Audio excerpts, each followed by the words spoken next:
हरियाणातील सायको किलरचा पर्दाफाश। प्रथम नणंदेच्या मुलीची हत्या, नंतर स्वतःच्याच मुलाचा घेतला जीव। पूनमच्या कबुलीनं पोलीसही हादरले। हरियाणाच्या सोनीपत आणि पानिपत जिल्ह्यात घडलेल्या थरारक घटनेने संपूर्ण राज्य हादरून गेले। शांत, समजूतदार आणि शिक्षित म्हणून ओळखली जाणारी 32 वर्षीय पूनम ही प्रत्यक्षात एक सायको किलर असल्याचा धक्कादायक उलगडा झालाय। गेल्या 2 वर्षात तिने 4 चिमुकल्यांची हत्या केली, त्यात तिच्या स्वतःच्या 3 वर्षांच्या मुलाचाही समावेश आहे। पोलीस तपासात पूनमने या सर्व हत्या केल्याची कबुली दिल्यानंतर एक एक तपशील बाहेर येत असून समाजाला हादरवून सोडणारं चित्र समोर येतंय। घटनांचा मागोवा घेतला असता पूनमने पहिली हत्या 13 जानेवारी 2023 रोजी केली। तिच्या नणंदेची 11 वर्षाची मुलगी इशिका घरात खेळत असताना संधी साधून पूनमने तिला पाण्याच्या हौदात बुडवून ठार केले।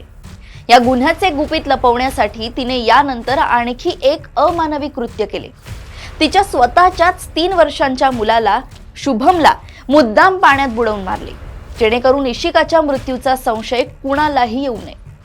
दोन्ही मृत्यू अपघाती म्हणून दाखवले गेले आणि कुटुंबही त्या भ्रमात राहिले। यानंतर 18 ऑगस्ट 2023 रोजी पूनम माहेरी आली। एका 6 वर्षांच्या मुलीला रात्री झोपेतून उठवून जनावरांच्या हौदात बुडवून मारले।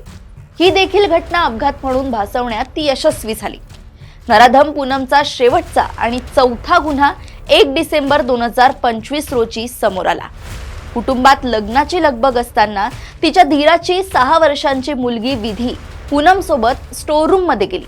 पूनमने विधीला पाण्याच्या टबमध्ये बुडवून ठार केले, परंतु यावेळी संशय वाढला। पोलीस चौकशी दरम्यान पूनमने थरकाप उडवणारी कबुली दिली। तिला सुंदर गोंडस मुलांना पाहिल्यावर राग येत असे आणि त्या भावनेतून तिने या सर्व हत्या केल्या होत्या। तिच्यापेक्षा सुंदर कोणीही असू नये असं तिला वाटायचं। ती या मुलांना पाण्यात बुडवून मारायची। ती आणखी मुलांना मारण्याच्या तयारीत असल्याचंही तिनं कबूल केलंय।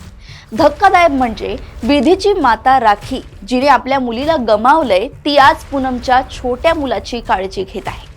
पूनम तुरुंगात गेल्यानंतर घरच्यांच्या मते गुन्हा पूनमने केलाय, त्या मुलाचा काय दोष? तो आमच्या कुटुंबाचा भाग आहे। पोलीस आता सर्व घटनांचा पुनर्तपास करत असून पूनमच्या मानसिक स्थितीबाबतही चौकशी सुरू आहे। तिच्या शेजाऱ्यांच्या आणि कुटुंबियांच्या म्हणण्यानुसार पूनम शांत, कमी बोलणारी, सुशिक्षित होती। कुणालाच कल्पना नव्हती की तिच्या मनात इतके काळोख दडले आहे। मन सुन्न करणारी, समाजाच्या विवेकाला हादरा देणारी ही घटना आहे। एक शिक्षित, शांत महिला कशी सायको किलर बनली याचा शोध अजूनही सुरूच आहे।